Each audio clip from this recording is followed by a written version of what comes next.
Supermarket stalker. I was about 10 or 11 years old when this happened. A little background information. It happened in a Chinese community in New York, where everyone was Chinese, spoke Chinese, etc.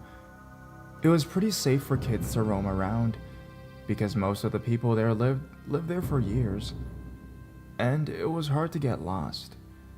Also, despite the fact that I was young, I looked much older. I was pretty tall for a Chinese person.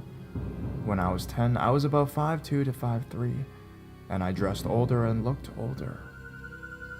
Back to what happened. I was with my mother because she was buying groceries at the supermarket, at a Chinese supermarket. I was extremely happy to join her because she said I could buy anything I wanted, and for once, I didn't have to pay for it myself. She let me roam around, including leaving the supermarket and going a few blocks away. This was New York, so there were a lot of people. Being adventurous and stupid, I didn't have a cell phone but decided to walk by myself around. I noticed a man, mid or late 20s, probably Middle Eastern, walking around. It was rare to see someone not Chinese, but I didn't think anything of it because it's New York. There's different communities everywhere. Eventually I got bored and managed to walk back to the supermarket, only to find my mom still looking at the vegetables. I felt like someone was watching me, but I shrugged it off and continued to look around the supermarket. I turned around when I was alone in an aisle because I continued to feel spied on, and I thought it was my mom. However, I saw the man. He was looking at the items, nothing odd. I continued to look at the different snacks. Nothing seemed odd. After picking a few snacks, I walked back to my mom where the cart was and put all my snacks there. I noticed the man now near the vegetables, looking around. I began to feel suspicious, so I started walking around, and I occasionally turned around as if I was looking at the items to see if he was following me. I noticed he would pretend to look at the items, glance at me, then put the items down and follow me. I walked to my mom, and he walked away from me. I walked away from her and saw him approach me again. I didn't want him to know which adult was my mom. I was a really fast runner, so I walked out of the store. I saw him follow me out. I started to walk around the street, and he was walking slowly as well. Once I turned the corner, I ran. I heard footsteps and saw him running after me. I was so scared because I didn't have a cell phone, and I only had a few dollars on me. I saw a really big crowd of people near another supermarket because I had run a few blocks. I saw he had started walking, trying to not act suspicious. When I walked into the crowd, I looked back occasionally to see if he had noticed me. It was hard to find me because everyone was Chinese and wearing coats. It was winter and fall time. As soon as I felt safe, I ran back to the supermarket, and he wasn't following me anymore. When I saw my mom, I told her what happened. She quickly paid for the groceries, we walked to the car, and we left. So, creepy supermarket stalker, let's not meet ever again.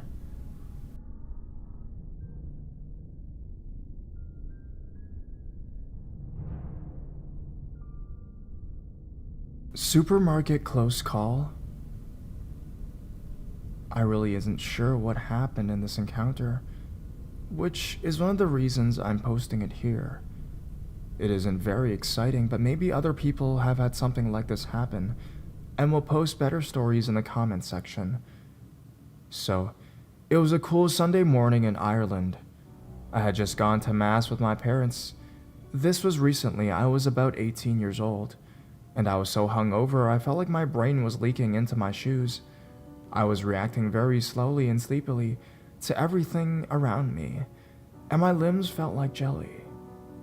We have to pick up a few groceries for the week though, so after mass we drive to the supermarket. Even though normally I am stone mad for the supermarkets, this time I could not deal with the lights and people and walking, so I stayed in the car and off my parents went. Since I'm 18, and I wasn't going to wander off or anything, they didn't feel the need to lock the car.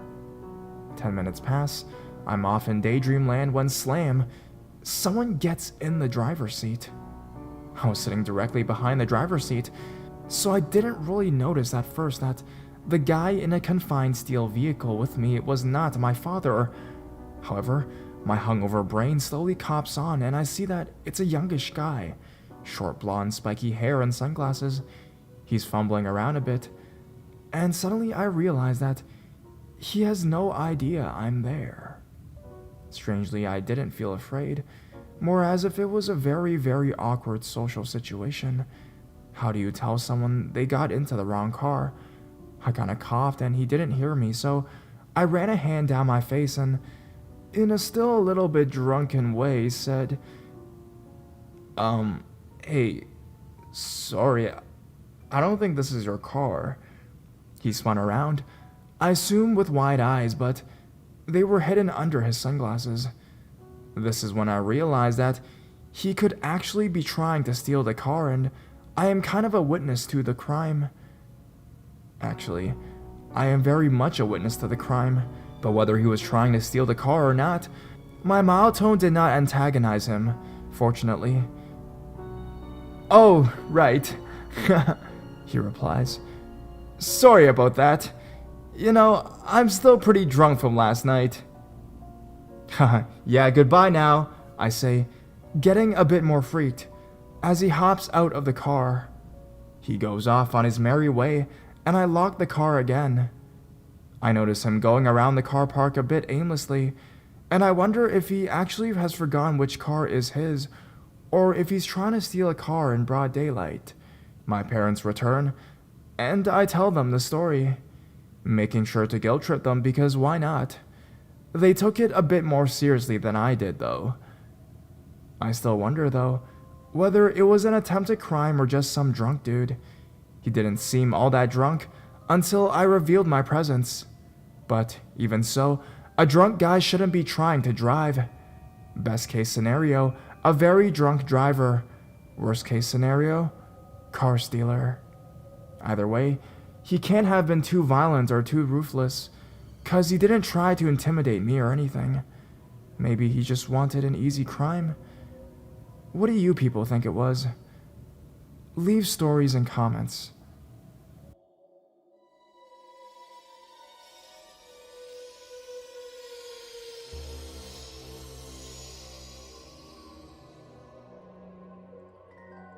Supermarket stalker, and then some.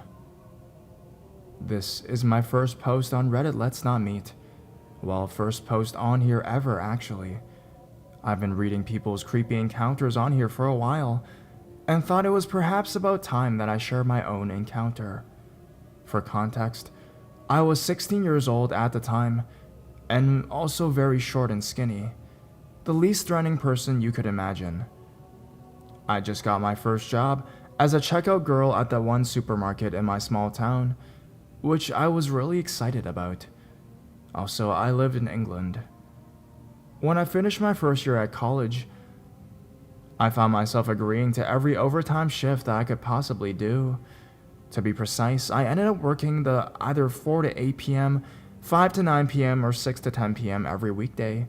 Sure, I had regular customers, but there was one man who I eventually noticed was coming in every single day at the same time, sometimes more than once. He was an Indian man, about 30 years old, had a receding hairline, and absolutely always wore horribly patterned shirts with socks and sandals. He always wore shirts that looked out of place. His collection of Hawaiian shirts were very ugly indeed. No matter how long my queue of customers was, he'd make sure to join it. If there was 3 people in the queue doing their big weekly shop, he would join in on at the end, despite always having a basket with never less than 4 items in it. I never thought of it the first few times. I would always make idle chit-chat because that's part of the job, really. He seemed to really like talking to me, but then again, some elderly people come in and just talk, so I dismissed that. I realized something was up when he began asking me every day what time I finished that night. I would always tell him that I finished at 11:30 at night, by which time the supermarket was shut, just because I usually fear the worst. My fears were confirmed a month and a half later when he came to my till as usual, seeming to be annoyed. He started shouting, "I've been waiting outside for you at 11:15 every night for the last week. I didn't see you. Not once. I checked both exits. You lied to me." Creep alert much? I hate to say this, but I was scared, so I apologized and mumbled something about being allowed to leave early all of the days, which he must have waited. I hate upsetting people, no matter how creepy or weird. I've learned my lesson now. On another occasion, he asked for my number, to which I told him I didn't have one. He seemed frustrated and replied, "Come on! You must have some way I can contact you. What about a landline?" To which I ever so sneakily gave him the supermarket I work for's number. Absolutely genius, right?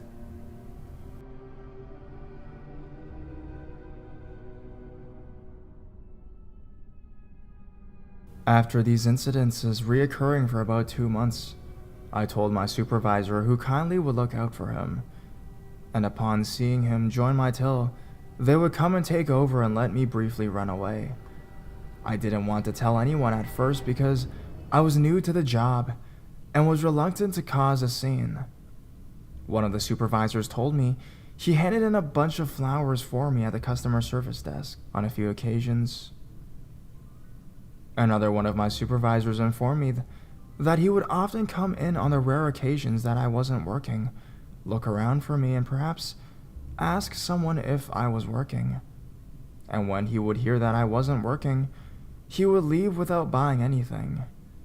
Sometimes I'd see him in the supermarket after that, but he could never talk to me because I would run and hide somewhere in the supermarket. I stopped doing so much overtime shortly after anyways, as I returned to college after the summer to study a new course. It didn't all end there though.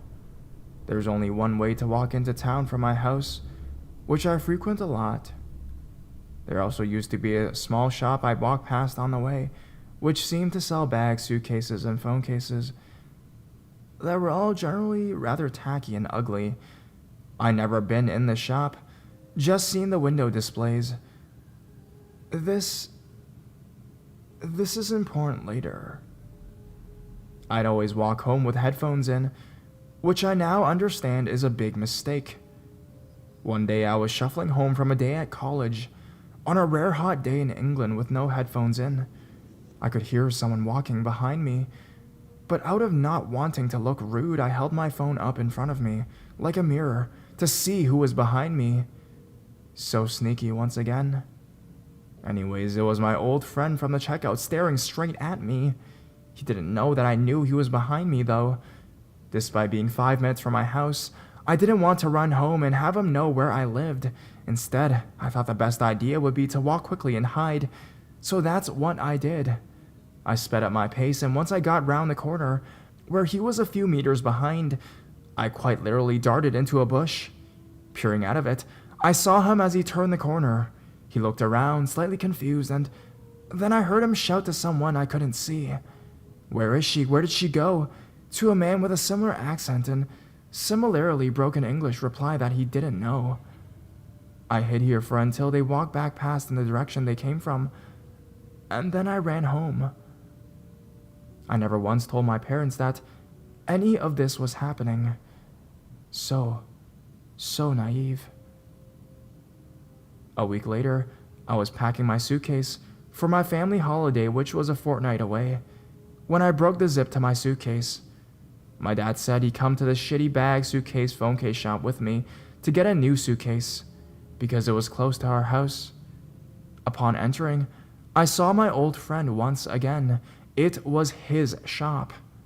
I tried to remain calm, as my parents didn't know about him, and also largely because I was a wimp and somehow had convinced myself it was all just a misunderstanding. I avoided further eye contact, pointed out a suitcase to my dad, and told him I was going to wait outside because I was hot. I was shaking with nerves. Everything made a lot more sense now. He'd know when I was working because in order to get to work, I'd have to walk past his fucking shop. And that was how he'd follow me home that time too. I reckon he'd follow me more than once though because, like I said, that was the one time I forgot my headphones.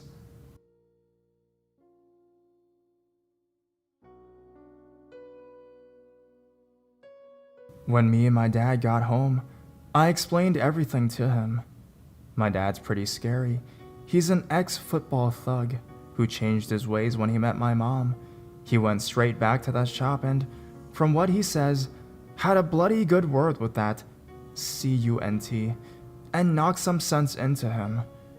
Whenever I had to go to town for the next week, I'd get a lift off one of my parents or my brother.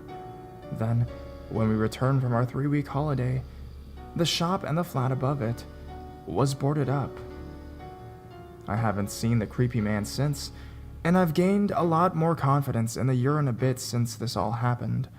I can't believe he was so close by the whole time, likewise, I can't believe I was so stupid to walk around, obviously with headphones in the midst of all of this, and I also not regret telling anyone sooner. I can't believe I just passed it off all because I didn't want to cause a scene. The police never got involved, most likely because my stalker was highly unlikely to report that he'd been beaten up by my dad for stalking me for around 7 months. Sorry for making it so long. I just finally wanted to tell the story properly. I'm also sorry if I did anything wrong. I am new to all of this. Any questions, then feel free to comment and I'll get back to you. Thank you for reading. It really does mean a lot.